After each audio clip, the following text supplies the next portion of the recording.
অপেক্ষায় আছে, তাদের বুবু ফিরে আসবে, আইনে ঘর তার জন্য প্রস্তুত আছে। আর বুবু স্থান হবে একটি জায়গায় আছে, মাটির নিচে। আপনারা কি তাকে বাংলার জমিনে জায়গা দিবেন? আমরা তাদেরকে বাংলার জমিনে জায়গা দেব না। আমরা গাজীপুরে যে হামলা চালিয়েছে তাদের দৃষ্টান্তমূলক শাস্তি চাই। আমরা চাই আমাদের ভাইকে যে হত্যা করেছে তার ফাঁসি হোক। আমরা আমাদের আন্দোলন চালিয়ে যাব। এই বাংলার জমিনে ফ্যাসিস্ট পুনরুত্থান হওয়ার কোন জায়গা আমরা করে দেব না ইনশাআল্লাহ। বাংলাদেশের জমিন, এই বাংলাদেশের জমিন বাংলাদেশের মানুষের জায়গা। এখানে কোনো স্বৈরাচার, ফ্যাসিস্ট, কোন ধরনের হাসিনা সরকার, আওয়ামী লীগ দেওয়া যাবে না। সংগ্রামী ছাত্র জনতা, আমরা আপনাদের সাথে ছিলাম, আমরা আপনাদের দিয়েছি, আপনারা বুক পেতে দিয়েছেন।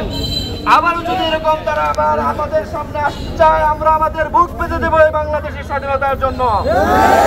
আমরা ভারতের দাবিদার হব না, ভারতের কাছে আমাদের মাথা নত করবো না। আমরা আজকের এখান থেকে ভারতীয় আধিপত্যবাদের বিরুদ্ধে আমরা স্লোগান তুলছি, দিল্লি না ঢাকা, দিল্লি না ঢাকা, গোলামি না আজাদি, গোলামি না আজাদি, আজাদির হোক আমাদের স্লোগান। আসসালামু আলাইকুম ওয়া রাহমাতুল্লাহ। সকলকে ধন্যবাদ জানিয়ে আমাদের বিক্ষোভ পরবর্তী সমাবেশ সেখানে আমরা সমাপ্ত করতে পারি।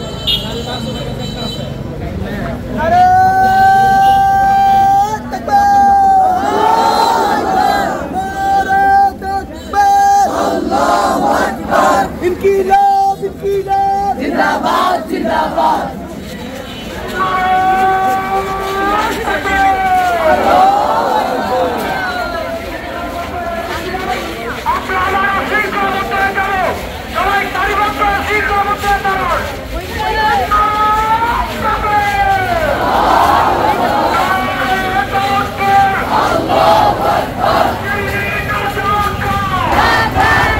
দর্শক বন্ধুরা দেখতে পাচ্ছেন যে ছাত্র জনতার মিছিল এবং কি প্রসঙ্গকে ঘিরে, এটা আশা করি বলে দিতে হবে না।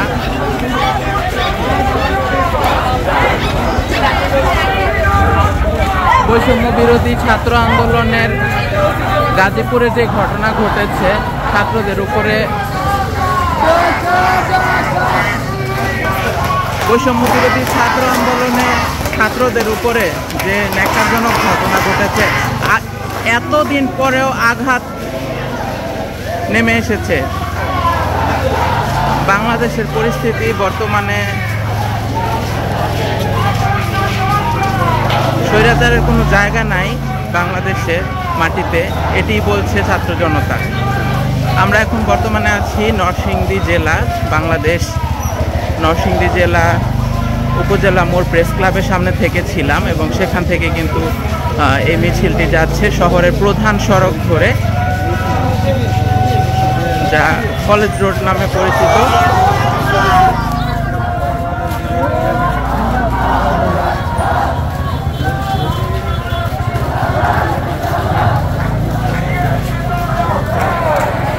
দর্শক বন্ধুরা, সাম্প্রতিক সময়ে বাংলাদেশে বেশ কিছু ঘটনা ঘটে গেছে। এই যেমন ধরেন 5 আগস্টে তো স্বৈরাচারের পতন হয়েছে, তার পরবর্তী সময়ে একটা দেশে 2-3 দিন কিন্তু কোনো সরকার ব্যবস্থা ছিল না, দেশের মানে কোনো আইন শৃঙ্খলা সিকিউরিটি কোনো কিছুই ছিল না। পুলিশও পালিয়ে গিয়েছিল, কারণ পুলিশ এরকম একটা গণহত্যার সাথে জড়িত বা এতটাই এরকম অবস্থা হয়ে গিয়েছিল পুলিশের, যে পুলিশের সেই ফিরে আসার অবস্থান ছিল না। তো এখন দেখা যাচ্ছে যে দিনে দিনে আজকে 6 মাস পরে দেশটা বিভিন্ন ঘটনার মধ্য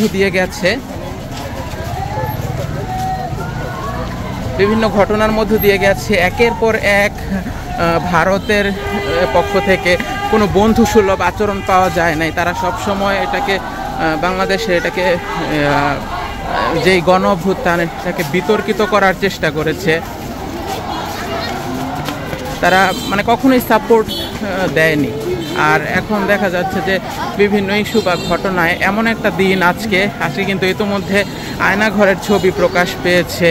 তারপরে মানে 6 মাস পর এসে বাংলাদেশের পরিস্থিতি এবং শেখ হাসিনা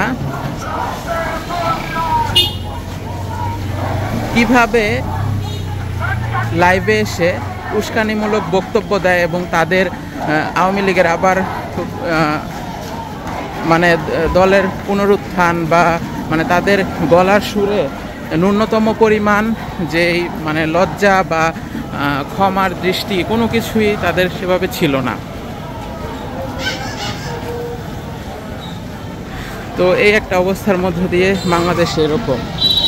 আর ভারতীয় টিভি চ্যানেলগুলোকে বলতে চাই, তারা সব কিছুতে মানে আমাদেরকে কি বলবো একরকমের যুদ্ধ ঘোষণা করেছে। তারা কোনোভাবে সাপোর্ট করবে না, হেল্প করবে না এবং সেই নীতিতে চলছে। তো যাই হোক, বাংলাদেশ কিন্তু বসে নাই।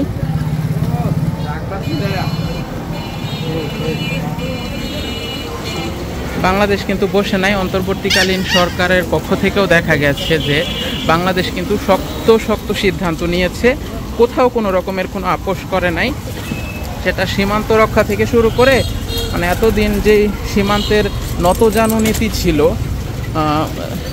বাংলাদেশের যে বিজিবি, তারা যেরকম শক্ত হাতে এর উত্তর দিয়েছে, প্লাস পাশাপাশি মানে সবার এটা একটা দেখার বিষয় ছিল যে ইউনূস সরকার, ডক্টর মোহাম্মদ ইউনূস সরকার মানে এটাও বুঝি তারা ধীরে ধীরে আবার সেই ভারতের কাছে নত হবে, নতজানু হবে। এবং একটা ভারতের কাছে নত হওয়ার বিষয় না, একটা স্বাধীন সার্বভৌম রাষ্ট্র এটা সবসময় স্বাধীন থাকবে। রাষ্ট্র কত ছোট বা তার সক্ষমতা এটা কোনো কিছু না। একটা স্বাধীন সার্বভৌম রাষ্ট্র মানেই সব কিছু হবে ন্যায্যতার ভিত্তিতে, অন্যায্য কোনো কিছু হতে পারে না। ভারতের যারা বিজ্ঞ মানুষজন, তাদের কথার গলার সুরে সবসময় একটা কথাই শোনা যায় যে আমরা ছোট রাষ্ট্র, আমাদের চুপ থাকতে হবে, আমাদের তারা কয়েক মিনিটে শেষ করে ফেলতে পারবে, এরকম নানান কথা। তো এটি কখনোই কাম্য না। যেমন দেখতে পাচ্ছিলাম যে ভারতেরই একজন বলেছেন যে বাংলাদেশের সাহায্য ছাড়া কিন্তু ভারত চলতে পারবে না। আবার ভারতের সাহায্য ছাড়াও বাংলাদেশ যেহেতু পাশাপাশি রাষ্ট্র, সবাইকেই কিন্তু মিলেমিশে থাকাটা উচিত। কিন্তু আজকে 6 মাস হয়ে গেছে, বাংলাদেশে একটা গণ অভ্যুত্থান হয়েছে। গণহত্যার কারণে স্বৈরাচার মানে তাদের দেশেই পালিয়ে আছে, তারা ওইখানে শেল্টার দিয়েছে, আশ্রয় দিয়েছে। তারা সেই কি বলবো মানে তারা একরকম বন্ধু সুলভ আচরণ করছে না, তারা শত্রুর মতো আচরণ করছে। এবং মানে বলে না, শত্রুর মতো আচরণ করছে। প্লাস তারা শেখ হাসিনার বিষয়ে সব কিছুতেই নমনীয়। তো যাই হোক, ভালো মন্দ তার বিচার জনসাধারণ নিশ্চয়ই করবে।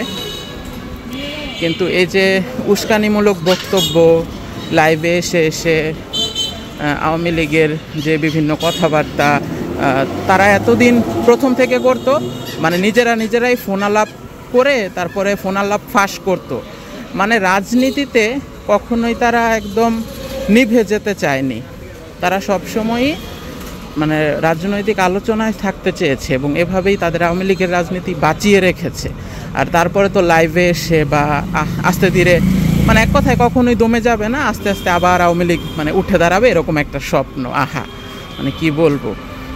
তো যাই হোক দর্শক বন্ধুরা, বাংলাদেশের মানুষ মনে হয় না যে এরকম গণহত্যা যারা করেছে তাদেরকে আর মেনে নিবে, আর এটা উচিত না। কারণ তাও মানে বলা যায় তো তাদের গলায় ন্যূনতম পরিমাণ মানে নরম সুর নাই, ক্ষমা চাওয়ার কোনো ভাষা নাই। আমি একজনের কাছ থেকে শুনছিলাম, এক বড় আপুর কাছ থেকে, আমাদের আশেপাশেও তো আওয়ামী লীগের অনেক ভাই ব্রাদার ভাবি এরকম থাকে না, তো তারা তাদের গলা এখনও ওই সুরটা নাই, তারা এই কথাটা বলে না যে এতগুলা ছেলে মারা গেছে, এত মায়ের বুক খালি হয়েছে, এটা তারা ফিল করে না। বরঞ্চ তাদের যে ক্ষমতা চলে গেছে, তারা যে এতকাল ক্ষমতার সাথে বসবাস করছে, ক্ষমতা হারানোর শোকেই তারা এখনও ব্যস্ত। তাহলে এই যদি হয়, একদম ছোট পর্যায়ের যারা মানে আওয়ামী লীগ করতো এরকম দলের ক্ষমতাভোগী তাদের অবস্থা, তাহলে বড়দের কথা ভাবেন। কি বলবো, বলার কিছু নাই। যাই হোক দর্শক বন্ধুরা, নরসিংদী শহর থেকে আজকে এখন রাত বাজে হচ্ছে 10টা বাজে বলতে পারেন। তো 10টা বাজে আজকে এটা আপনাদের সাথে লাইভ একরকম ভিডিও শেয়ার করলাম। 12ই ফেব্রুয়ারি আজকে। আমি হয়তো ভিডিওটা পরে দিয়ে দিব। তো যাই হোক, অনেক কথাই হয়তো বলার ছিল। রাস্তায় এরকম পরিস্থিতির মাঝে সবসময় সব কথা হঠাৎ করে মনে পড়ে না বা বলা হয়ে ওঠে না। আপনিও কমেন্ট করে আপনার মূল্যবান মতামত জানাবেন, আর ভিডিও লাইক দিয়ে বেশি বেশি শেয়ার করে দিবেন। তো যাই হোক দর্শক বন্ধুরা, আমার চ্যানেল ল্যান্ডলোপার শৈশব ঘুরে দেখতে পারেন। চলতে ফিরতে এরকমই বিভিন্ন ধরনের অ্যাক্টিভিটি, বিভিন্ন কিছু আপনাদের সাথে শেয়ার করি। আমাদের আশেপাশের বিভিন্ন কিছু আমার ভিডিওতে উঠে আসে, জনপদ, জনজীবন, মানুষজনের ওঠা বসা চলাফেরা, এই তো এখানে বিদায় নিচ্ছি। সবাই ভালো থাকবেন। আসসালামু আলাইকুম সবাইকে।